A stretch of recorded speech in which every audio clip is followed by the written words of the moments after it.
Update निकल के आ रही है। आप लोग जानते होंगे कि रेलवे बोर्ड ने काफ़ी सारे पहले बदलाव किए थे और पिछली बार जब मैंने वीडियो क्रिएट किया था उसमें मैंने आपको बताया था कि 3 बड़े बदलाव रेलवे करने जा रहा है। तो डियर यहाँ पर एक अपडेट जारी हुआ है एक नोटिस के जरिए रेलवे बोर्ड की तरफ से। अब मैं बताऊँगा क्या क्या इसमें IT छात्रों को प्राथमिकता दी जाएगी। जो भी छात्र ITI करने के बाद रेलवे से अप्रेंटिसशिप करेगा उसको क्या क्या बेनिफिट देखने को मिलेंगे। तो वीडियो को अंत तक देखना। देखिए नोटिस जो है आपको स्क्रीन पर दिख भी चुका होगा और नहीं डाउनलोड करना है तो नीचे डिस्क्रिप्शन बॉक्स में लिंक दिया है, टेलीग्राम जा करके आप डाउनलोड कर सकते हैं। पहला जो नियम है आप लोग नोटिस में देख सकते हैं कि जिन छात्रों का एडमिशन जिसने भी फॉर्म वगैरह आपने देखा होगा 2019 में फॉर्म निकले थे ग्रुप डी के, ठीक है, RRC ग्रुप डी के फॉर्म निकले 2019 में, ठीक है, जिसके एग्जाम अभी तक नहीं हुए हैं। तो उसमें भी इन नियम को लागू किया जाएगा, यानी कि इसमें भी आपको फायदा दिया जाएगा किन छात्रों को, जो भी रेलवे से अप्रेंटिसशिप करेगा, ठीक है। पहली बात तो ये होगी। पहला अब मैं नियम बता रहा हूँ कि छूट क्या क्या दी जाएंगी, ठीक है। पहली बात तो ये कि 2019 वाले जिनमें 2019 में जब फॉर्म निकले थे RRC के ग्रुप डी के, ठीक है, उसमें भी इस चीज़ का फायदा देखने को मिलेगा, ठीक है भाई साहब। चलो पहला जो है, पहला नियम तो वही था, मैंने आप लोगों को बताया था कि 20% जो है छूट दी जाएगी, ठीक है। 20% का आपको जो है कोटा यहाँ पर दिया जाएगा। जो भी रेलवे से अप्रेंटिसशिप करने के बाद ग्रुप डी में या फिर ग्रुप सी में जो भी आप फॉर्म डालोगे, अब आपको 20% यहाँ पर कोटा प्रदान किया जाएगा। ये कोटा होता क्या है, 20% का मतलब क्या होता है? सपोज करो अगर 100 वैकेंसी निकल रही है तो उसमें से 20 वैकेंसी आपकी होंगी, ठीक है, आपको उसका प्राथमिकता दी जाएगी। तो बस ये होता है 20% का मतलब, ठीक है। यानी कि अगर 1000 वैकेंसी आई तो 200, ठीक है। तो वही सिस्टम होता है कि आपको यहाँ पर एक किस्म से कोटा प्रदान कर देते हैं, ठीक है, 20% का, ठीक है। क्लियर हो गया। ये तो आपका पहले भी था, लेकिन काफ़ी सारे छात्रों के मन में डाउट बन चुका था कि कहीं इसको हटा ना दे काफ़ी, क्योंकि रेलवे के बीच से में एक मुद्दा उठा भी था कि इस चीज़ को हटा रहे हैं। तो अब ऐसा कुछ नहीं है, ये भी आपको अब दिया जाएगा, ये तो था ही पहले भी, ठीक है। दूसरी बात क्या है कि इन्होंने कही है कि एक वेटेज और आपको दिया जाएगा 1/3 का। नोटिस में आप लोग यहाँ पर देख भी सकते हैं, ठीक है, स्क्रीन पर जो नोटिस लग रहा होगा उसमें भी आपको देख सकते हैं। इसमें क्या सिस्टम हुआ है कि आप NCVT से अगर आपने, देखिए पहली बात तो ये आपकी NCVT से ITI होनी चाहिए। SCVT वाले को इन्होंने कुछ नहीं कहा है, ठीक है, NCVT से आपकी ITI होनी चाहिए।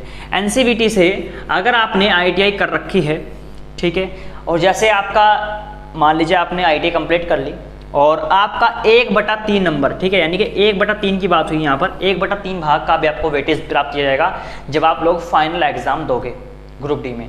यानी कि वही है, अगर आपके 1/3 का यानी कि 75 नंबर अगर आपके हैं तो उसमें से 25 नंबर का आपको यहाँ पर वेटेज भी दिया जाएगा। तो दूसरी बात तो ये है 1/3 वाली, ठीक है। 1/3 भाग आपके ITI NCVT मार्क्स का भी आपको यहाँ पर दिया जाएगा, 1/3 भाग। क्लियर है। उसके बाद थर्ड जो पॉइंट आता है वो आता है आपका PET को लेकर। PET क्या होता है आपका, जैसे आप सपोज करो आप कोई एग्जाम क्लियर कर लिया आपने ग्रुप डी का, तो उसके बाद आपका जो है आपको दौड़ना पड़ता था 35 किलो वजन लेकर के, ठीक है। तो अब आपका कोई भी इसमें नहीं होगा, क्योंकि क्या इन्होंने बोला है कि आप लोग जानते होंगे क्योंकि रेलवे की जो अप्रेंटिसशिप होती है वो 1 साल की होती है, ठीक है। अब कोई भी बंदा जब रेलवे से अप्रेंटिसशिप कर रहा है वो 1 साल तक उस चीज़ में लगेगा, है ना, तो उसकी पकड़ तो ऑटोमेटिकली बनी जाएगी। तो इस वजह से इन्होंने कहा है कि ITI छात्र जो भी रेलवे से अप्रेंटिसशिप करेगा उसको PET हटा दिया जाए, उसको अब दौड़ने भागने की ज़रूरत नहीं है, नहीं तो मेडिकल की, ठीक है, क्योंकि वो पहले से ही सक्षम है भाई, क्योंकि उसका एडमिशन पहले से ही हो चुका है, वो सक्षम है उस चीज़ में, ठीक है। तो ये जो चीज़ें हैं ये भी अब आपकी नहीं होंगी, यानी कि ITI छात्र जो भी अप्रेंटिसशिप करेगा रेलवे से उसको ये चीज़ें भी माफ़ कर दी गई हैं, ठीक है। तो 3 ये अपडेट अब जारी हो चुके हैं, ये लागू हो चुके हैं। कब से हैं ये? 2000 अगर आपने 19 में भी एडमिशन ले रखा है, ठीक है, लेकिन आपकी कंडीशन एक है, आप अप्रेंटिसशिप होनी चाहिए आपकी ITI रेलवे से, ठीक है। अब अप्रेंटिसशिप के फॉर्म काफ़ी सारे छात्र कमेंट करना स्टार्ट कर देंगे। तो देखो पहली बात तो यह 21 अप्रैल को जो मेला लगा था उसमें भी काफ़ी सारे रेलवेज ने वैकेंसी निकाली थी, लेकिन चिंता करने की जरूरत नहीं है आपको, अभी भी वैकेंसी निकली हुई है रेलवे के अप्रेंटिसशिप की। मैंने वीडियो डाल रखी है, डिस्क्रिप्शन बॉक्स में लिंक भी दे दूँगा, वहाँ से क्लिक करके देख लेना। और नहीं तो जैसे ही और भी वैकेंसी आएगी हर अपडेट मैं आपको इस चैनल पर दूंगा, जैसे ही और नई वैकेंसी आएंगी ITI रेलवे से रिलेटेड, ठीक है, वो मैं हर जानकारी आपको दूंगा। तो कहीं ना कहीं आप लोगों के लिए रेलवे फिर फ़ायदा करने ही वाला है, ठीक है। तो ये जो चीज़ें हैं दो, अब देखो इन्होंने कहा है कि जो पहले एग्जाम हो चुके हैं, इन्होंने एक बात और लिखी है नोटिस में नीचे की ओर, आप अगर आप चेक करेंगे, इन्होंने कहा है कि अगर CBT एग्जाम अगर आपका पहला हो चुका है तो उसमें लागू नहीं होगा, लेकिन आने वाले जब दिनों में, यानी कि सपोज करो जो अब आगे परीक्षाएं होंगी या फिर आगे जो भी आपके फॉर्म वगैरह आएंगे उसमें इस चीज़ को, इस नियम को लागू किया जाएगा। क्लियर है? तो कहीं ना कहीं आप लोगों के लिए बेनिफिट होने वाला है। क्लियर है? तो अब ये अपडेट था, आई होप आप लोग समझ चुके होंगे, और तो इसमें कोई भी अपडेट नहीं था। तो 3 ये डिसीजन ले चुका है रेलवे तो ITI छात्रों के लिए। तो जितने भी छात्रों के ITI कंप्लीट हो चुके हैं वो ट्राई जरूर करना रेलवे से अप्रेंटिसशिप के लिए। फॉर्म और भी निकलेंगे और निकले हुए भी हैं, ठीक है, आप भर देना रेलवे अप्रेंटिसशिप पे। और भरना कहाँ से, आप चिंता मत करो, आप हमारी वेबसाइट पर जा सकते हैं, ITIexam.id.net है, इस पर सर्च कर लो, उसमें आपको ITI अप्रेंटिसशिप का ऑप्शन मिल जाएगा।